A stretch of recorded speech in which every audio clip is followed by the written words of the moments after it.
What's up, guys? Welcome to another blending episode of the Whiskey Tornado. I'm excited for today's. If you guys watched last week's episode, we reviewed Evan Williams Bottled and Bond and Buffalo Trace, two of the best value bourbons out there.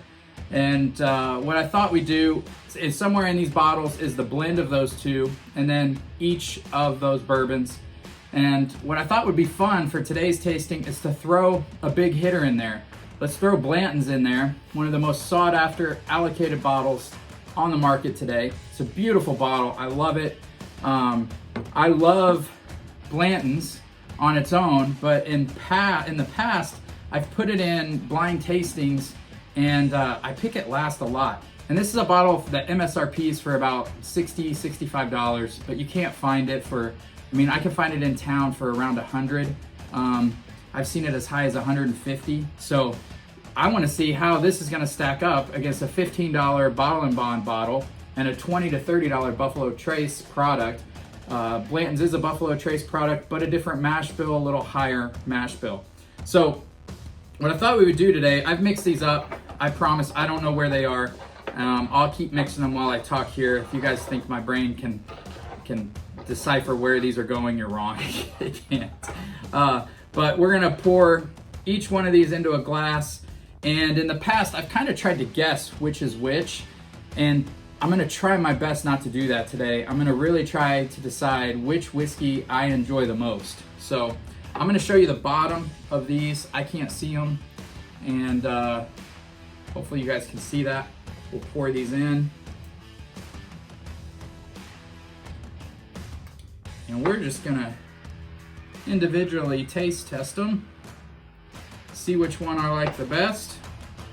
So we got Evan Williams Bottled and Bond, $15 bottle. We've got Buffalo Trace, somewhere in there, $21 to $30 bottle. Becoming harder and harder to find. In Illinois, I can find it pretty much anywhere. We've got the blend of the two, which I don't think either one of them really need to be blended, but this is a Whiskey Tornado, and the whole point of our show is to taste test bottles, try to make a cool blend, a good blend, and see if it's better than its parts. So let's see here. Here we go. I'm gonna start with 1, 2, 3, 4. One is on my left.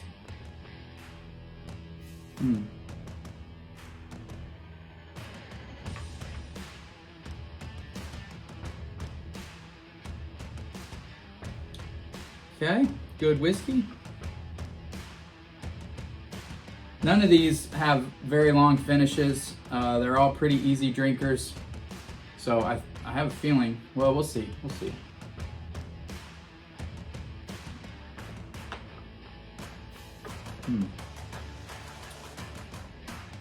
Ooh. Did I just pick out that cherry cola note? I don't know. Go to 3.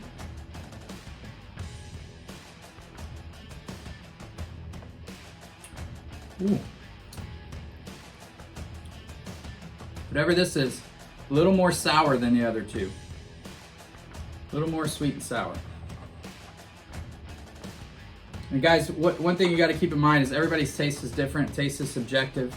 And taste is different from day to day. I've had whiskeys that I've tried when I opened them and did not like them, came back to it a month later and absolutely loved it.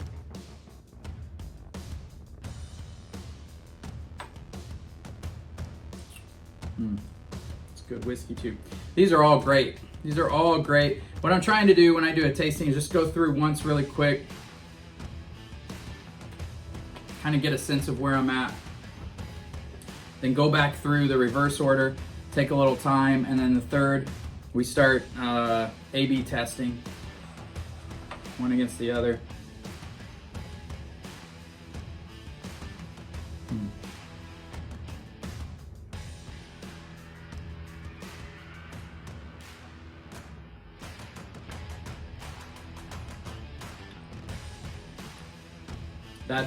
That goes down really easy.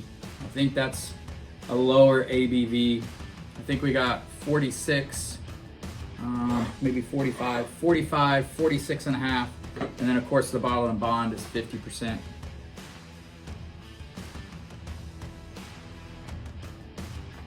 Yeah. I'm not sure what number three is, but it's not hitting my palate right. And I think I'm picking up some dill notes in there, so maybe some higher rye, which makes me believe that this is Blantons. But I'm trying to just decide which one I enjoy better than trying to pick out which whiskey's which. And today, this one is just not hitting my palate right. I'm getting a little bit of a dill note in there, which I often get with ryes, and I just know Blantons is a higher rye bourbon.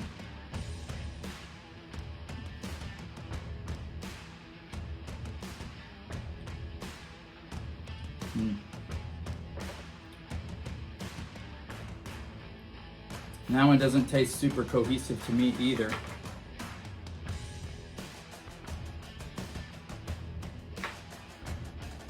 Oh,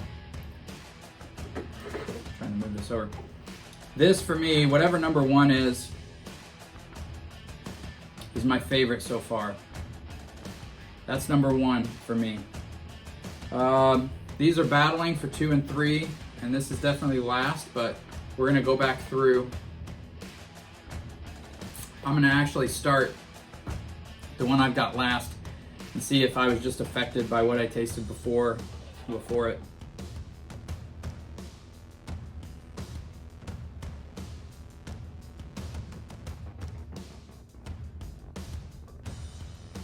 Yeah, it's a little more tannic. I feel like this one's had a little bit more time in the barrel. It's a little more drying in the finish, and generally, I think Blantons might be younger than Buffalo Trace, but Blantons I often get a little bit more tannic notes out of, and a little more drying in the finish. And I actually don't like super tannic bourbons or super drying whiskeys on the finish. And when I taste, if this is Blantons, I'm trying not to say, if this is Blantons, when I taste and drink Blantons on its own, I absolutely love it. And in a lot of taste tests I've had, I put it last. So, I don't know, maybe I don't like it as much as I think. Power of suggestion is real, and I know this is a beautiful bottle that I love, and it's allocated, and it's hard to find. But maybe it's just not as good as I think it is. If this is Blantons, I could be totally wrong. So let me try number 2 here.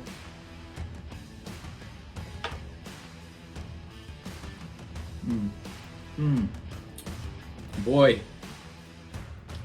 that was like caramel popcorn. That was really good. It's gonna be in the 2 spot for me. Let's taste 3.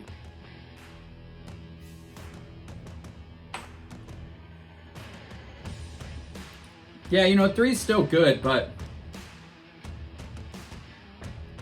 tastes a little bit more of the ethanol in number 4, I'm sorry, number 4. So this is definitely gonna be my last place. This is gonna be my next to last place.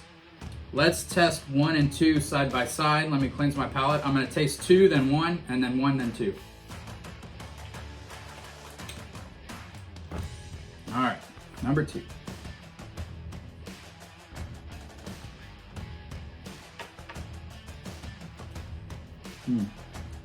Two's good. Really like it. I think I'm picking up some hints of that peanut shell. Let's taste 1.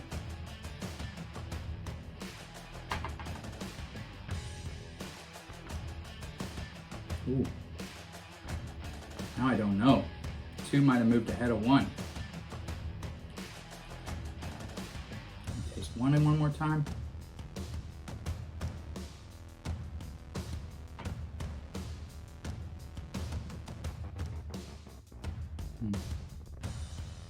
Taste 2.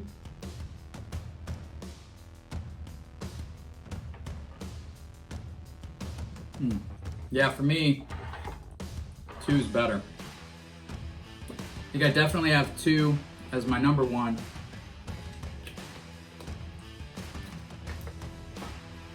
I'm gonna taste 1 against this last place, whatever that is.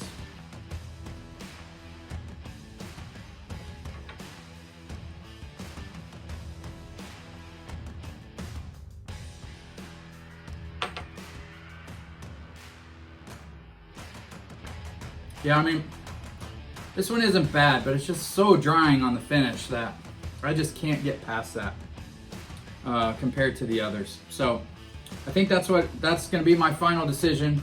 First place is number 2, second is number 1, third is number 4, fourth is number 3. So let's start with number 4. Let's see what came in last place here. Kind of nervous about this, I don't know. And it is Blantons. Guys, I'm telling you, this is an $80 to $100 bottle all day long. And the power of suggestion tells me that I love it. And every time I have it on its own, I love it. But a $15 bourbon, a $20 bourbon, and its blend just beat it out in a head-to-head double-blind test. Or not double-blind, but blind test. And I've taste tested Blantons in other blind tastings, and I put it last. It just blows my mind that that's last. Crazy, and I love rye whiskey, so I'm blown away that that's last. All right, let's do number 3. And number 3 is the blend. The blend is number 3. Very interesting. So, like I said, I didn't think these needed to be blended. They're great on their own for the money, but since it's the Whiskey Tornado, we decided to blend it. All right, number 2. This is going to be interesting. Number 2, is it Buffalo Trace or is it Evan Williams?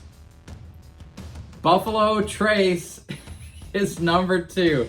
Guys, I am telling you, Evan Williams for $15, bottled in bond, is a fantastic bourbon. I just blind tested it against, you can go in the store and find this all day long, guys. All day long. Buffalo Trace is getting spotty at best. Blantons is a unicorn. You're lucky to find it ever on the shelves now. And this little $15 bottle and bond bourbon just beat it, and I thought it would. Actually, I wasn't sure if it would beat Buffalo Trace or the blend, but wow, guys, that's it. That's it. Until next time, blend it, bitches.